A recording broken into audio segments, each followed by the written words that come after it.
প্রিয় দেশবাসী, আজ বাংলাদেশ একটি গভীর সংকটময় মুহূর্তের মধ্য দিয়ে যাচ্ছে। এখন পর্যন্ত আমাদের প্রাপ্ত খবর অনুযায়ী আওয়ামী লীগ, ছাত্রলীগ, যুবলীগের সন্ত্রাসীরা গুলি করে কুপিয়ে প্রায় 30-এর অধিক শিক্ষার ছাত্র জনতাকে হত্যা করেছে এবং দিন শেষ হতে হতে এই সংখ্যাটা কোথায় গিয়ে দাঁড়ায় আমরা জানি না।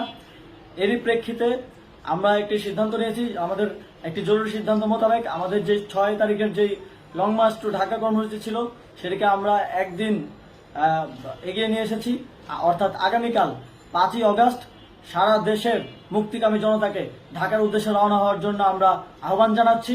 যারা পারবেন, যাদের পক্ষে সম্ভব হবে, আজ রাতেই আপনারা ঢাকার উদ্দেশ্যে রওনা হয়ে যান।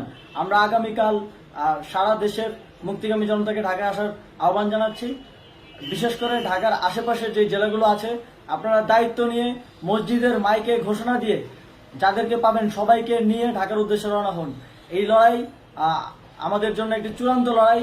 আমরা চূড়ান্ত ঘোষণার জন্য প্রস্তুত, আমরা গণভবনের দিকে যাত্রার জন্য প্রস্তুত এবং সেই উদ্দেশ্যেই আপনারা সবাই ঢাকা আসুন।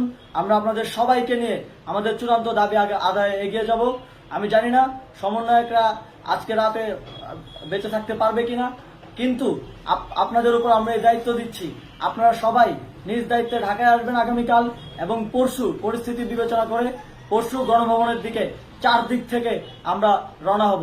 আমরা খুব আতঙ্কের সাথে লক্ষ্য করছি যে ছাত্রলীগ, যুবলীগ এবং আওয়ামী লীগের গুন্ডারা পুলিশের অস্ত্র দিয়ে পর্যন্ত সাধারণ জনগণের উপর হামলা করছে। কিন্তু একটি সুখের খবর হচ্ছে, সারা দেশের বিভিন্ন স্থানে সেনাবাহিনী ছাত্র জনতার পক্ষে দাঁড়িয়েছে।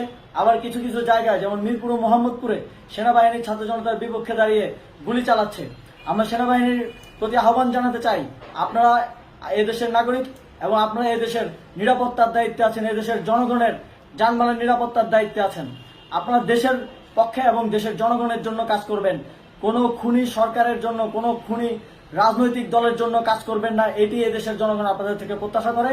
আমাদের এই আন্দোলনে সম্পূর্ণ সমর্থন দিয়ে হয় নিরপেক্ষ থাকুন, অথবা এই খুনি বাহিনীকে, সরকারের খুনি বাহিনীকে প্রতিহত করুন, তাদেরকে যথাযথ শাস্তির আওতায় নিয়ে আসুন। যেই কারফিউ সরকারের পক্ষ থেকে ঘোষণা করা হয়েছে, আমরা স্পষ্টভাবে বলতে চাই, সেনাবাহিনী এই ধরনের কোনো কারফিউ বাস্তবায়নের জন্য মাঠে না নামে। যদি মাঠে নামে তাহলে সেনাবাহিনী স্পষ্টভাবে অফিসিয়ালি জনতার বিরুদ্ধে দাঁড়াবে। আমরা চাই না সরকারের এই ষড়যন্ত্রে সেনাবাহিনী পা দিক। সেনাবাহিনীকে জনতার বিরুদ্ধে দাঁড়ানোর যে ষড়যন্ত্র সরকার রচনা করছে সেটিতে সেনাবাহিনী পা দিবে না, এই বিশ্বাস আমরা রাখতে চাই। আওয়ামী লীগ আজ সারা দেশে তাদের খুনি বাহিনীকে নামিয়ে দিয়েও ছাত্র জনতার প্রতিরোধের মুখে টিকতে পারেনি। রাজপথের পরাজিত শক্তি হিসেবে তারা সেনাবাহিনী সহ অন্যান্য বাহিনীকে আমাদের বিরুদ্ধে কাজে লাগানোর চেষ্টা করছে। এই চেষ্টাকে, এই ষড়যন্ত্রকে ব্যর্থ করতে হবে এবং আগামীকাল সারা দেশে মসজিদে মসজিদে ঘোষণা দিয়ে ঢাকার উদ্দেশ্যে আপনারা রওনা হন। প্রত্যেকটি পরিবার থেকে অন্ততপক্ষে একজনকে ঢাকার উদ্দেশ্যে রওনা করে দিন, এই ইতিহাসের সাক্ষী হতে, একটি নতুন বাংলাদেশের অভ্যুদয় ঘটানোর একজন কর্মী হতে। ধন্যবাদ সকলকে।